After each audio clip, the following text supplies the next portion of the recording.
যেখানে নিজের রক্তের মানুষগুলো, আপনজনগুলো পিছনে ছুরি মারতে একবারও ভাবে না, সেখানে পর খুব সহজেই আপন হয়ে যায়। এমন ঘটনা আমার সঙ্গেই ঘটে। যাই হোক, এখন বলছো রিমাদি আম দেখিয়ে কেন এইসব কথা বলছে। আমি না অনেক ঠেকে শিখেছি যে আপনজন খুব সহজেই আপনজনের ক্ষতি করে, সেখানে পর আমার কাছে খুব তাড়াতাড়ি আপন হয়ে যায়। এমনই এক সকালে পাশের বাড়ির একটা ভাই এসে আমার কাছে জেদ ধরেছে, দিদি একটু আম মাখা করে দে। তো আমিও সকাল সকাল বসে গেলাম ওর জন্য আম মাখা করতে।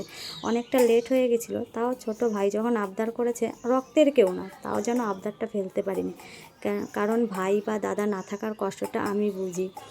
একটা দিনে খুবই কষ্ট হয়। একটা দিন বলতে যেমন রাখি পূর্ণিমা, ভাইফোঁটা, এই দিনে বুঝি ভাই না থাকার কষ্টটা কী। তো রেডি আজকে আম মাখা, খেয়ে দেখি কেমন হয়েছে, এখন খাইনি। পুরো জমে গেছে, টক মিষ্টি ঝাল দিয়ে পুরো একের। তো তোমরা কে কে এরকম আম মাখা করে খাও অবশ্যই কমেন্ট করো। চলো দেখা হবে নেক্সট ভিডিওতে।